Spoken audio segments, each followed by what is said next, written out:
All right, guys, I'm back. It's August 2nd, and I got my favorite home run plays for today. Let's recap what we did yesterday. We had 3 selections, and we got one of them to hit, so it was a profitable day, a plus 1.4 units yesterday because Anthony Santander hits a home run at plus 340 odds, and you wouldn't have known he hit a home run the way he reacted until they finally showed the ball, and it went just fair. Home run. It was unbelievable. Still was like, wait, did he really hit one? I'm like, what? He didn't look like he, whatever. That was absolutely amazing. So the last 7 days, we were up plus 19.2 units under this new strategy it was like a hybrid strategy of what I've done for what we were doing for Dinger Tuesdays, where we took hard hit percentage, barrel rate, ISO rate. They all had to have a certain range of all 3 of those. And I said to myself, it was producing way too many, players to bet on. 20, more than 20 sometimes. And I'm like, we can't do that every single day. It's okay for Dinger Tuesday with the promotion at the bonus bets coming back if, you don't, all that stuff. But if we're going to play it every single day, you can't be playing 20 plays, okay? If anything, we got a slap in the face 2 days ago where we had 9 selections of these home run plays and we didn't hit any of them. It was the worst day ever. Okay. But the worst day ever pales in comparison to how well we've done all season long, because since we started this, going back to June 11th, the Dinger Tuesday strategy till today, we're up 56.86 units. We're up 19.2 units in the last 7 days under this newer strategy. It's basically, like I said, that the Dinger Tuesday strategy, but me adding, the more of a pitching element, try to find the pitchers that are the most hittable in terms of home runs. And we got the numbers down. It's like cutting it in half most times, from like 20 to like 9, 8 or whatever a day, which is still a little higher of a number than I would really love to be betting. But I mean, we've been doing absolutely amazing. So I guess what I'm trying to say is just be careful, play within your means. Okay. I'm going to put 1 unit on all these players. I have 8 of them today. Well, actually, I'm only going to play 7 of them. The 8th player was Shohei Ohtani. He was priced at, I seen it at one point, a plus 168. I mean, what's the point? I mean, you priced to perfection. I mean, there's no guarantee he's going to hit a home run, and that's the reward you're going to get. No, thanks.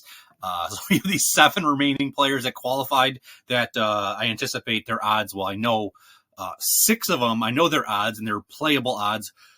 Ramos of the San Francisco Giants, we just still do not know his odds, okay? It's probably has something to do with the fact that the weather effect in that game, according to Ballpark Pal, has there being a positive 54% increased potential for home runs based on the weather, so that might be part of it. So it's a great game from a weather perspective for home runs to be hit, okay? So Ramos is the first play that I love for today. Move on to the next 2 players. They're both from the Yankees, Juan Soto and Jazz Chisholm. They're in a weather game that Ballpark Pal says there's an increase by 17% above average for home run potential based on the weather. The next 2, Ketel Marte and Corbin Carroll of the Arizona Diamondbacks.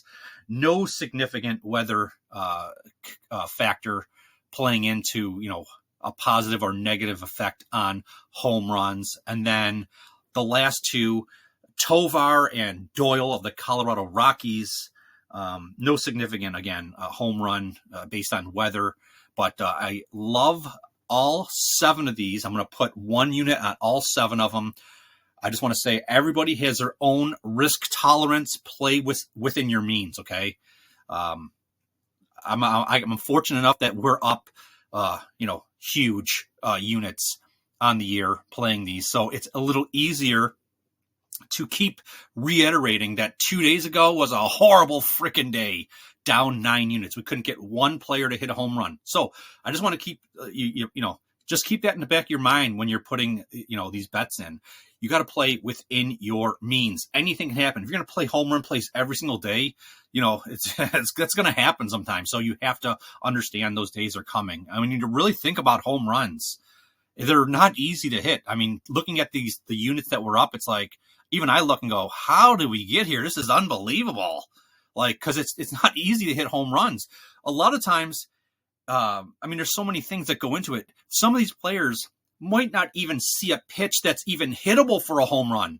A pitcher might say, no, you're not going to see anything. I'm going to try to make you chase. And if I do throw something over the plate, it's going to be a pitch or a location of a pitch that historically is just going to not be something that's going to result in a home run. I mean, there's so many factors that can go into play that aren't even associated with the batter.